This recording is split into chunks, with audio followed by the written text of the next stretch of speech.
Salve peixeiros, com muita honra, bem-vindos a mais um vídeo do canal SFC Raiz, agradecendo como sempre de coração ao número de inscritos na página, mas se estiver vendo pela primeira vez desta força também, seja mais um membro para ajudar a desenvolver conteúdos deste espaço mais que 100% santista. Infelizmente, um vídeo mais um para falar do que vem se tornando um karma dentro do torcedor santista, mais do mesmo, especialmente em relação a um dos nossos tradicionais rivais que mais uma vez leva a melhor. E isso vem se estendendo por anos e anos, há exatamente 10 anos, desde que começou, por exemplo, naquela oportunidade que o seu Thiago Ribeiro poderia ter feito e não fez, que salvou o Palmeiras Crefisa do seu rebaixamento no ano do seu centenário. Desde então, com exceção daquele título da estadual em 2015, todas as decisões pendendo a favor deles. E mais uma vez se confirmou hoje, com a derrota de 2-0 no Allianz Parque, em que reverteram a vantagem que tínhamos iniciado na Vila Belmiro pelo placar de 1-0.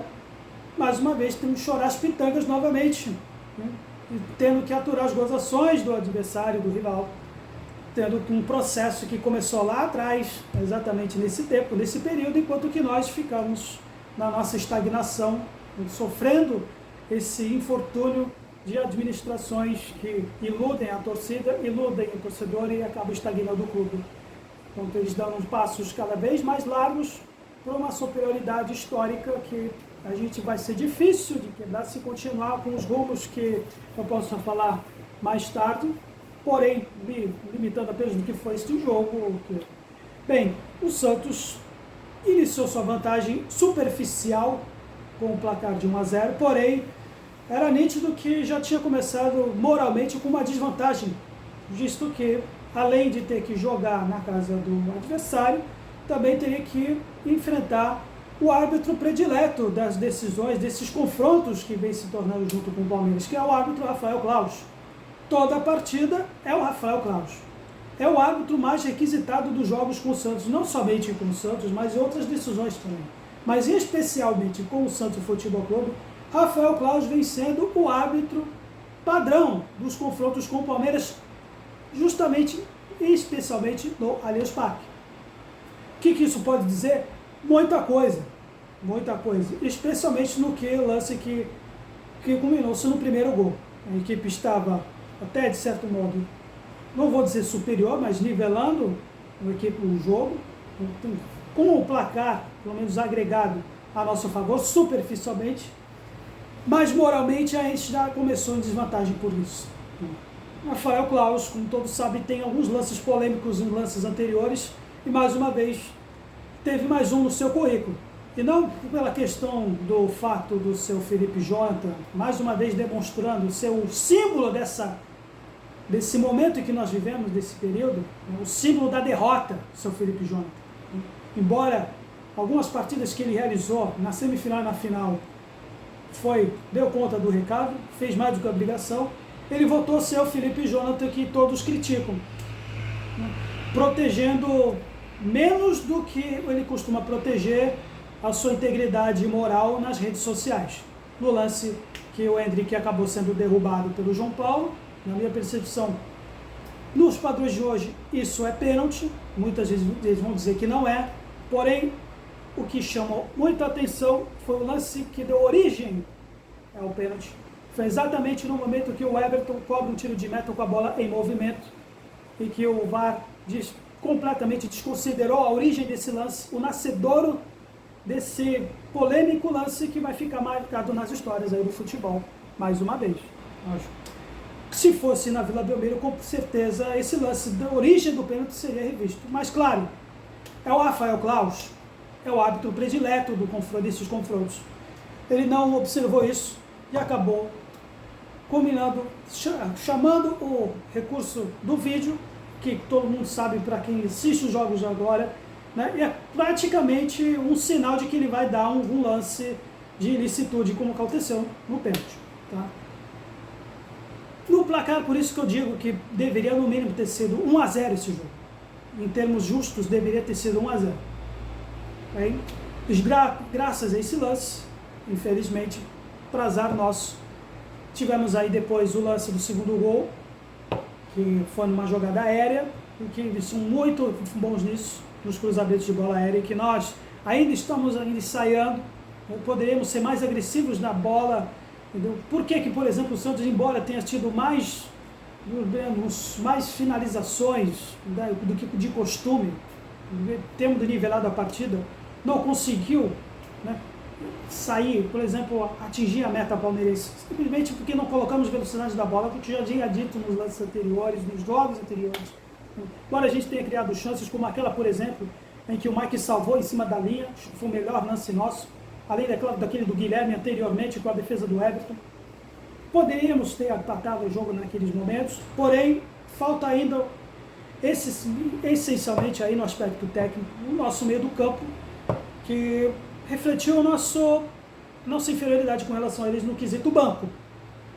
Com falta de opções no meio do campo, com o Diego Pituca mais uma vez tendo que jogar por dois jogadores, João Schmidt mais uma vez não fez uma boa partida no geral, o Diego Pituca correndo de um lado para o outro, e não temos alguma alternativa para ele e também o Juliano, quando exatamente o Abel Ferreira teve a claro propósito de anular o Juliano na partida, que não fez pouco ou quase nenhuma coisa, foi o grande diferencial do jogo hoje, nessa batalha do meio do campo. Isso se refletiu justo quando o Santos precisava, pelo menos um gol para levar a partida para os penais. Toda a bola que o Santos fazia para criar o contra-ataque era bola longa, pulava o meio do campo, o Santos pulava a etapa da transição, era sempre bola longa do zagueiro para o meio, para as jogadas de ponta, seja pelo Juliano, seja pelo Otero e depois pelo Pedrinho, que entrou no lugar do Juliano. Nós não tínhamos meio do campo para criar jogadas, para levar, ou quando levava era na base do Juliano na correria, na base do abafa, na base da emoção. Então, esse foi um dos diferenciais, além deste citado no aspecto dos bastidores, né, que ainda fazem diferença em relação aos outros rivais. Então, temos que ficar banco. O fator banco pesou. Nós tínhamos vantagem superficial, mas o banco realmente pesou.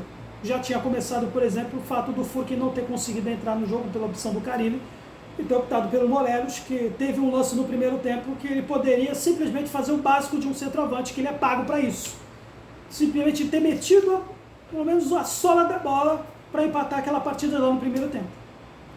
Mais uma vez, Morelos provando que nenhum time da Liga Norte-Americana sequer cogitou em contratá-lo, e tem que agora carregar esse fardo desse jogador fora de forma, desse jogador que tem 200 quilos, né, tendo que honrar o contrato dele, ou fazer alguma coisa para se livrar, ou ter algum milagre, ter algum lampejo de moralidade, de criar vergonha na cara, entendeu? Entrar num spa e entrar em forma e fazer aquilo que ele se comprometeu a fazer de ser centroavante. Tá? Bom, isso nas mexidas que o Santos teve depois, que vemos o Aderlan mais uma vez hoje, parece que ele não entrou bem, e aí eu acho que talvez o cara ele poderia ter explorado, por exemplo, o Rainer no lado direito, não tenha comprometido no lance do gol, mas na proposta que o Santos poderia fazer de subir os laterais, que mais uma vez foi outro fator aqui que eu posso até me lembrar de novo. Um time adversário que tem um padrão de jogo de 5 ou 6 anos, os laterais subindo indiscriminadamente, enquanto que nós ainda, né, somente o Otero e o Guilherme fazendo as jogadas, e nada do Adelan, nada do seu Felipe Jonathan. Eu vou falar dele aqui, acho que é a última vez que eu quero falar a respeito dele, mas eu, repetindo aqui, ele é o símbolo dessa desigualdade que vem acontecendo, né, desde que ele entrou nesse time do Santos, no lance do pênalti, e seja pela omissão dele nas jogadas que a gente precisava, entendeu? Precisava dos nossos laterais apoiando. Não sei se pode ter sido a opção do próprio Carille, entendeu? Porém, taticamente, eles poderiam ter feito isso para fazer volume nas jogadas de pontas, visto que pelo meio estava difícil, com o Juliano anulado. Mesmo assim, a gente criou chances. Com o Pituca, acho que o próprio Pituca, por exemplo, no início do jogo, ele chegou a criar um lance que forçou o Everton a fazer uma grande defesa. Eu acho que faltou isso no time do Santos, pelo menos nessa temporada, nos volantes dos meias subirem. Pelo menos em algum momento do jogo isso aconteceu com o Pituca. Depois disso, felizmente, não aconteceu. A gente se concentrando único e exclusivamente em segurar a partida até esse lance fatídico aí do lance do pênalti. Bom, isto posto, realmente não dá para negar a superioridade do adversário, né? E essa superioridade é construída, não é de agora. Isso veio, né, além do próprio investimento milionário por parte do grande patrocinador, mas que o Santos hoje poderia minimizar esse feito, minimizar essa desigualdade, essa diferença que está se tornando abissal nos últimos tempos, uma forma de políticas mais que honrem as nossas tradições, principalmente no que diz respeito à base. Eu nem vou falar do Endrick, que parece que tinha tido uma chance, o Santos tentou contratá-lo lá em 2016, mas esse rapaz, muito se fala em torno dele. Eu vou dizer uma coisa aqui, posso até me contrariar, o Santos não perdeu muito nesse tal de Endrick. O mesmo empresário que nos trouxe o Ângelo lá em Brasília, chegou a cogitar o Endrick, que depois já se descobria que o Palmeiras tinha pagado mais por ele. Mas assim, o nosso time do Santos, o clube em geral, começou a decair justamente por causa das escolhas da base, especialmente no que tange as duas últimas administrações, que aí eu vou dizer, não é questão de barrismo não, duas administrações que não vieram da região aqui, que não afeitas a conhecimento, né, no clube, localmente, mexeu nas estruturas, mexeu nos olheiros, mexeu na política da base com aquele pretexto de acabar com uma mata, mas que atrasou ainda mais, virando um clube comprador de jogadores de outros clubes, formadores, do que propriamente formadores de fato. E desde então, salvo algum jogador como o David, o próprio Ângelo, não temos mais revelações assim, realmente concretas, como por exemplo foi o Rodrigo. Isso acabou limitando, por exemplo, e contribuiu muito, especialmente nas categorias de base, na qual, em contrapartida, os nossos rivais investiram bastante, até mais do que nós, quanto que, mesmo com um orçamento baixo, historicamente comparado com os rivais, nós demos uma decaída, por uma política desastrosa. Isso está sendo reflexo, está se refletindo agora no time profissional. Falta de jogadores, né, revelados com uma base realmente decente que a gente hoje realmente não... A gente agora está tentando reconstruir. Eu quero acreditar que sim, com a gestão atual.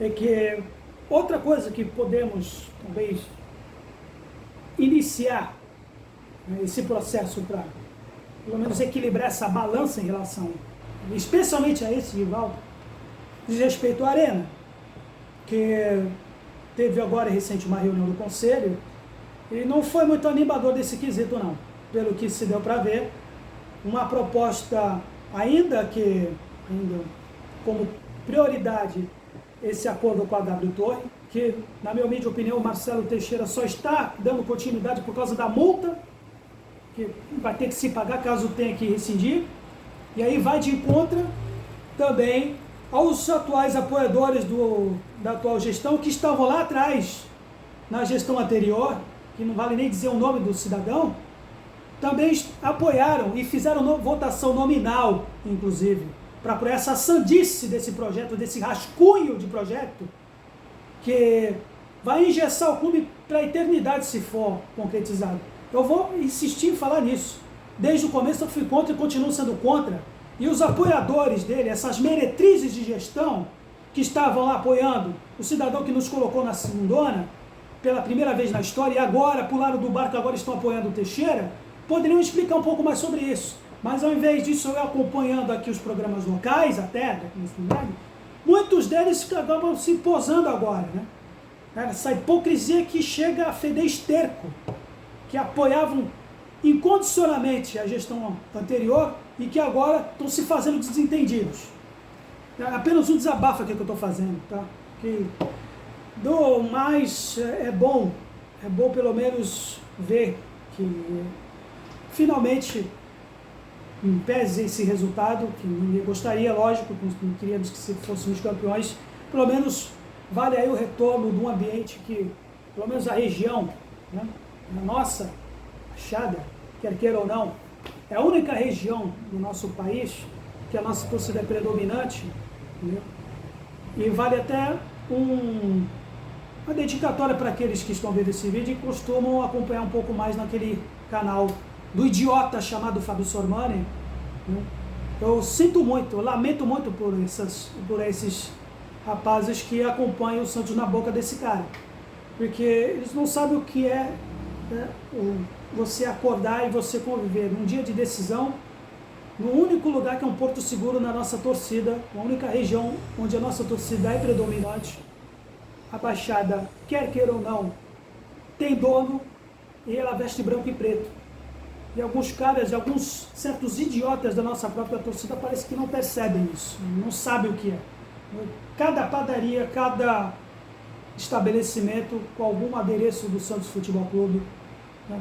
Hoje deu-se para se dizer que a região, não somente a cidade, é enganoso dizer somente a cidade, Santos, mas a região como um todo vestiu branco e preto. Infelizmente o resultado não veio.